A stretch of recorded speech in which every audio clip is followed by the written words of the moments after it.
Cricket से हम आते हैं ज़रा इमरान खान साहब की तरफ, क्योंकि वो अब सेम टाइम आपका जो है ना वो उसके बारे में बहुत ज़्यादा पाकिस्तान के अंदर ही एक पाया जाता है। इमरान खान साहब एक बहुत बड़े प्ले बॉय थे, and you know and the things that गोरा writers have written about him haven't really helped his cause as well. वो सिडनी के मैच के बारे में कहानी है कि जी वो मैच खेल रहे थे, खातून उनको पसंद आ गई एंड ही जस्ट मतलब वो ब्रेक के अंदर ही खातून के साथ कहीं चले गए। Very unprofessional kind of attitude उसमें साउंड करता है। तो आपके ख्याल में इमरान खान साहब की ये जो सारी इमेज बिल्ड हुई हुई है, ये सही बिल्ड हुई हुई है? नहीं, बिल्कुल गलत है। मैं तो रहता ही इमरान के साथ था उसके ड्रेकॉट एवेन्यू पे। जब I used to live in Norwich, तो मैं जब मिड वीक या कुछ भी जिस दिन फ्री होता तो मैं इसके फ्लैट में रहता था। Yes, he had lots of friends, lots of girl friends, lots of men friends, but it doesn't mean के to put it bluntly he was sleeping around with everybody. No, it's nonsense. इसकी एक बड़ी अच्छी girlfriend होती थी, एमा sergeant. इसकी ही nearly married है, फिर वो नहीं बनाई बात। आई थिंक फैमिली अपोज किया उस वक़्त। एंड बट इसका what is a play boy? Play boy क्या है कि अगर लड़कियों को जानता है तो प्ले बॉय बन गया। सारी दुनिया जानती है लड़कियों को, ये क्या बात होगी भाई प्ले बॉय हो गया?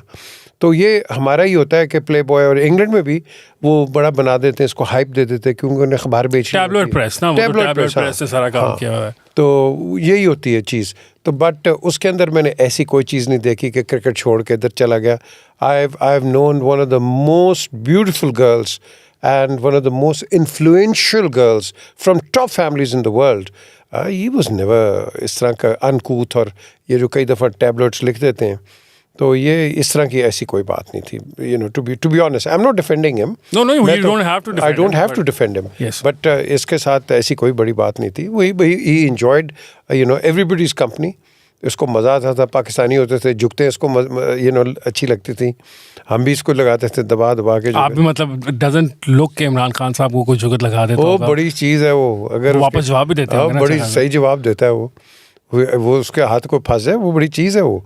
एंड इसी तरह नवाज शरीफ भी बड़ी चीज़ है, ये भी आपको बता दूं। अब वो हम उनकी तरफ आएंगे। अभी मुझे एक और सवाल आपसे पूछना है। I saw an interview of yours, I think this would be 15 years ago के आसपास होगा, आपने दिया। उसमें आपने बताया कि Imran Khan used to call you PJ party. उसके पीछे क्या सीन है? अच्छा, ये ससेक्स से आए, इनकी ससेक्स की टीम। मैं खेल रहा था बोल्टन में, एजिटन में। तो ये आया, तो मैंने कहा आजा तू शाम को क्या कर रहा है, मेरी तरफ आजा। तो कहता है मैं लड़कों को भी लेके आ जाऊंगा। तो वो ये ले आया, वो एक फास्ट बॉलर होता था गाथ लरू, ये उसको लेके आ गया। और एक श्रीलंकन भी होता था, मैं उसका नाम भूल रहा हूँ अभी, उधर ससेक्स से खेलता था। तो ये उनको लेके आ गया। तो मुझे कहता पार्टी किधर है? मैंने कहा क्या मतलब पार्टी किधर है? तुम्हें बाहर ले जाता, तुम्हें बोल्टन दिखाता हूँ, तुम पार्टी करो उधर। और कौन सी पार्टी? तो इसने मेरा उस दिन से रिकॉर्ड लगाया, पीजे party. So then he would call you that. Whenever he would call you, he would call you PJ Party. PJ Party. वो एक मजाक से बन गया था, but nothing otherwise. अच्छा चलें, अब आपने क्रिकेट से कर लिया, आपने खुद खेल लिया, लोगों को तैयार कर लिया। How did the transformation from a cricketer to a media person happened? वो वहाँ से क्या? अच्छा नहीं, while I was playing cricket, cricket के अंदर मुझे याद है मैंने श्रीलंका के खिलाफ 76 किए फॉर कंबाइंड यूनिवर्सिटीज़ रावलपिंडी में। तो एक ही टीवी होता था, पाकिस्तान टेलीविज़न। तो मैं आउट होके आया तो 2 कमेंटेटर्स होते थे, एक तारिक रहीम और एक हबीबुर रहमान। तो इन्होंने मुझे ऊपर बुला ली, वो ठेला सब पीटीवी लगाती थी ऊपर। तो मैं ऊपर चला गया, बड़े सवाल जवाब किए। That created a lot of interest in me. Cricket तो अपनी जगह, बट यार ये भी अच्छा काम है, बातें बना के जरा पैसे भी बन सकते हैं इस तरह। तो अच्छा, पैसे का नहीं सोचा। अच्छा, उसको नहीं सोचा ये पाकिस्तान खेला भी तो यार 35 पाउंड वर्ल्ड कप के मिले, अब तो लाखों पाउंड मिलते हैं, हज़ारों पाउंड। उस वक्त पैसे का नहीं। अच्छा, उसमें भी फिर Kerry Packer played a big role in आप लोगों की तनख्वाहें बढ़ने के अंदर, क्रिकेटर्स की तमाम अक्रॉस द वर्ल्ड सैलरीज में उसका बहुत बड़ा रोल था। Absolutely, Kerry Packer did major thing. लेकिन फिर उसके बाद मैंने क्रिकेट कमेंट्रीज बड़ी की। And I'm very fortunate कि विल्स कप के फाइनल में I did commentary with Umar Qureshi, जो कि क्रिकेटिंग लेजेंड थे बिल्कुल। And I was very fortunate, and उनके साथ भी कमेंट्री करके he encouraged me as a raw novice in commentary, and I think that created a lot of interest. But cricket के बाद इंग्लैंड में एक चैनल होता था टीवी एशिया। तो I was heading the sports side there, sports interviews दुनिया के करने। फिर वो पहला इंडिया साउथ अफ्रीका का मैच हमने दिखाया उधर एपार्थाइड के ख़त्म होने के इंग्लैंड बाद में, जी, स्काई में। And I was still playing club cricket का, काउंटी क्रिकेट एंड ऑल. तो लेकिन जब फ्री होता था वो मतलब ठीक है. एंड फिर उसके बाद वो टीवी बिक गया, वो जी टीवी आज वो बहुत बड़ा टीवी बन गया. एंड वहाँ बड़ा अच्छा एक्सपोजर हुआ. मेट पीपल लाइक जो पार्टनर्स थे, अमिताभ बच्चन, अजिताभ बच्चन, दोनों भाई. और पाकिस्तान से थे ये ताहिर खान थे जिनका न्यूज़ वन है, वो थे पार्टनर इसके अंदर. And there were other people who were involved in it. Faisal Sherjan था एक. जी आई नो फैसल शेरजान. जावेद पाशा था.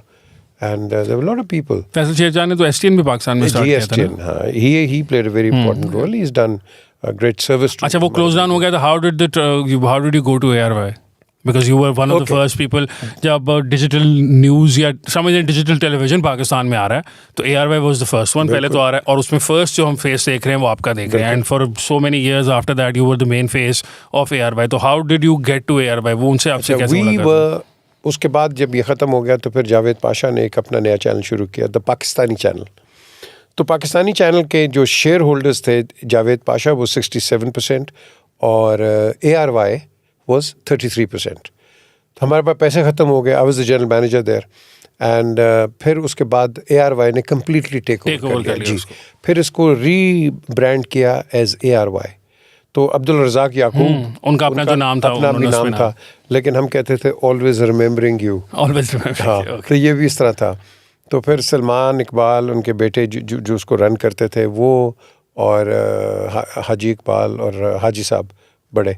तो ये एक दिन उन्होंने मुझे कमरे में बुलाया कि हमने इसका नाम रख दिया ARY. मैं कहा जी बड़ा अच्छा है, वेरी गुड नेम. तो from then onward it was ARY digital and that's how it केम.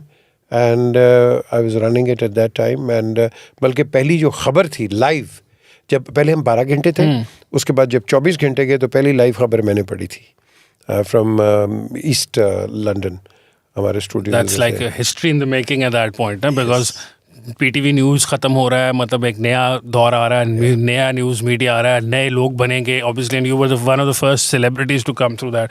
आप इंग्लैंड में, हमारे सारे सियासतदान मेजरली इंग्लैंड में उन टाइम पीरियड के अंदर, तो वहाँ पे भी आपका बहुत बड़ा रोल नज़र आता है. नवाज शरीफ साहब हैं, बेनज़ीर साहिबा हैं. पहले तो हम बीबी के बारे में बात करते हैं. आपका बहुत अच्छा रिलेशनशिप था मोहतरमा के साथ. I had a wonderful relationship with her. वो एक ऐसी इंसान थी जो कि सुनती थी और सुनाती थी. तो मैं कई उनके इंटरव्यूज़ किए वहाँ, फिर शाम को उनके घर भी जाना, उन्होंने भी आना. And it was a great thing. And because Bibi को पहले मैंने देखा था जब ये शी वाज यंगस्टर, तो उनके वालिद के ऊपर जो केसेस थे, तो ये आके ठहरा करती थी नवाब सादिक हुसैन कुरैशी के घर, ये और उनकी वालदा. तो वहाँ भी बात एक शायद चलने शुरू हो गई. शायद जो नवाब साहब के बड़े बेटे थे आशिक कुरैशी, शायद उनके साथ हो जाए, उनकी शादी होने वाली है, बट इट डिडंट वर्क. उस जमाने में बहुत सारे थे. फैसल सालेयात साहब का नाम भी था और बहुत सारे नाम थे उस वक्त के इन लोगों के साथ हो रहे हैं. मेरा ख्याल अगर मैं गलत नहीं हूँ तो मखदूम जो थे वो जमीलुज़्ज़मान थे, शायद अमीन फ़हीम के जो छोटे भाई थे, उनके साथ भी एक ज़माने में था. I don't know about that, but I do know Faisal का एक और थे, कमर खान, बॉबी उसको कहते हैं, वो था कुछ उसके अंदर something, but mainly Ashiq Qureshi. But Nawab साहब ने बैक ऑफ कर दिया. And then later on Zardari साहब के साथ शादी हो गई वो भी. But she was a wonderful character then. इनकी एक फ्रेंड भी होती थी विक्टोरिया स्कोफील्ड. जी, yes, she is a known writer. हाँ, तो she used to come there, she was also staying there. तो बस उसके बाद फिर जब ये लंदन में इन एग्जाइल में बहुत मुलाकातें होती थी and I was always there. अच्छा, ये एक इंसिडेंट आपको बताता हूँ कि नवाज शरीफ भी एग्जाइल में थे जद्दा में और ये इधर थी. तो एक दिन मेरा इंटरव्यू ख़त्म हुआ तो मैंने कहा Bibi why don't you talk to Nawaz Sharif. तो मुझे कहती हैं no PJ, I talk through a third person. मैं कहा I am sorry Bibi but this is not the time for third person, you have to speak to him directly. तो ये था क्या कहते हैं ये इसका ये लॉ, ये क्या मिनिस्टर याद, देखो उसका नाम इतना मेरे नाम पे जा रहा है. एक मुनव्वर तालपुर थे, रहमान मलिक था, रहमान मलिक और वाजिद शमसुल हसन. तो वाजिद भाई खड़े थे पीछे खिड़की पे. मियाँ नवाज शरीफ तुम्हारा दोस्त है, तुम बात करो. मैंने कहा बीबी अगर मुझे कहती है मैं करूँगा. तो कहती है ओके. मैं उसी वक्त गया बीबी के बेडरूम में, मैंने जाके नवाज शरीफ को कॉल किया. तो उसने कहा मोस्ट वेलकम। मैं कहा यार प्लीज़ बात कर लें, ये ना हो कि फ़ोन हाँ मतलब कि फ़ोन ही बंद कर दे। तो कहते नहीं मोस्ट वेलकम उसका। मैं कहा जी Bibi he is ready to talk. तो 3 दिन के बाद मुझे, I was in central London, तो मुझे हुसैन लवाई उन्होंने मुझे कॉल किया, पीजे मुबारक को। मैं कहा क्या हुआ? कहते हैं मियाँ बीबी की बात हो गई है। मैं कहा गुड। उनके कहने के बाद ही मुझे कुछ 5-10 मिनट हुए होंगे, नवाज शरीफ की कॉल आई। उन्होंने कहा मेरी बात हो गई, तो मेरी बात हो गई है और अब तू बेनज़ीर को कह के अब कोई डील नहीं करनी है जनरल मुशर्रफ से, और अब हमने मिलकर फैसला मिलकर हम आके करेंगे।